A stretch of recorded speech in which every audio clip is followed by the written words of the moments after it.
नमस्कार साथियों, सरदार सर उपचुनाव के नतीजे आ गए हैं। एक बार फिर से सरदार शहर के नए सरदार कांग्रेस के प्रत्याशी अनिल शर्मा होंगे। जिस तरीके से ऐसा बताया जाता है कि सरदार शहर के बारे में कहा जाता है कि 10वीं बार कांग्रेस वहां जीती है। लगातार डॉक्टर भंवरलाल शर्मा जो कि 7 बार के विधायक रह चुके थे, हाल ही में उनका निधन हो गया था। उसके बाद में उपचुनाव था। जिस तरीके से ये पूरा उपचुनाव चल रहा था, उसमें पहली दफा था जब राष्ट्रीय लोकतांत्रिक पार्टी पूरी तरीके से पुरजोर तरीके से चुनाव लड़ रही थी। त्रिकोणीय संघर्ष था और इसी बीच जिस तरीके का परिणाम आया है उसके बारे में मैं आपको बताऊंगा कि किस तरीके से जो डॉक्टर भंवरलाल शर्मा के बेटे अनिल शर्मा है उसके प्रति जो वहां के मतदाता है विश्वास जताया है। इसे आप ये भी कह सकते हैं कि जिस तरीके से इमोशनल जो सहानुभूति की जो लहर है, क्योंकि इससे पहले जितने 9 चुनाव उपचुनाव हुए हैं राजस्थान के अंदर, उसमें से 7 कांग्रेस जीती है, एक राष्ट्रीय लोकतांत्रिक पार्टी जीती है और एक बीजेपी जीती है। लेकिन जिस तरीके से ये चुनाव का परिणाम रहा है, ऐसा बताया जाता है कि 26,852 वोटों से अनिल शर्मा जीते हैं। वहीं इस पूरे चुनाव के अंदर 2 लाख से ज़्यादा वोट कास्ट हुआ था और उसमें से अनिल शर्मा को 91,357 वोट मिले हैं। वहीं जो बीजेपी है, बीजेपी ने वहां पर 64,505 वोट जीते हैं, जो कि अशोक पीछा इससे पहले 2013 का विधानसभा चुनाव लड़े थे, वहां पर भी हार गए थे और उसके बाद में 2018 का विधानसभा चुनाव लड़े, वहां पर भी हार गए थे।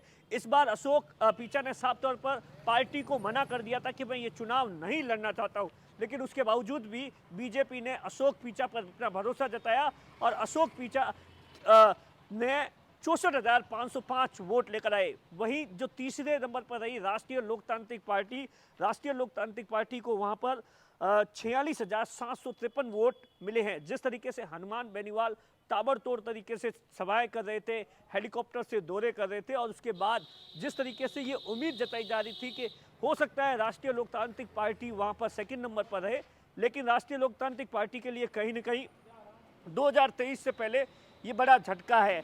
वही मैं आपको बताऊंगा कि जो चुनाव का परिणाम आया है उसके बाद में कांग्रेस जबरदस्त तरीके से उत्साहित है, जश्न मना रही है, क्योंकि जिस तरीके से गुजरात में कांग्रेस का जो चुनाव हाल हुआ है उसके बाद में बीजेपी गुजरात में जश्न मना रही है, हिमाचल प्रदेश में कांग्रेस जश्न मना रही है, कल आम आदमी पार्टी ने दिल्ली में एमसीडी चुनाव में जश्न मनाया था और राजस्थान में कांग्रेस जश्न मना रही है।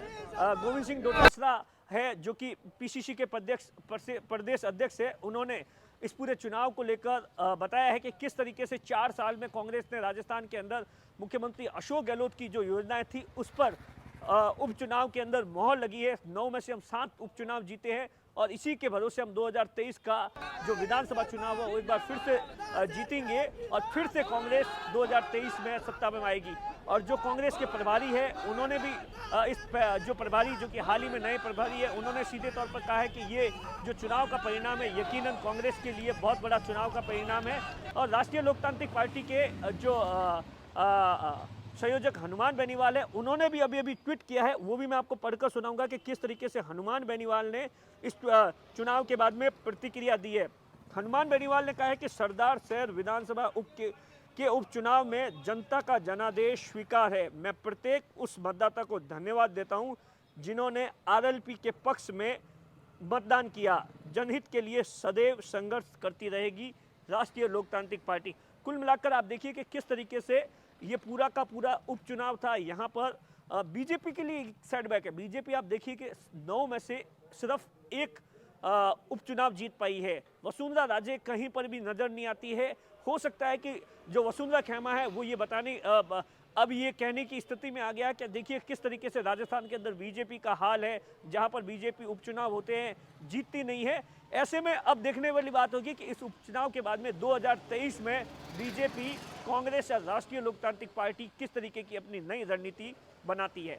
कैमरे के पीछे अशोक है, मैं आपका साथी दिनेश वाला।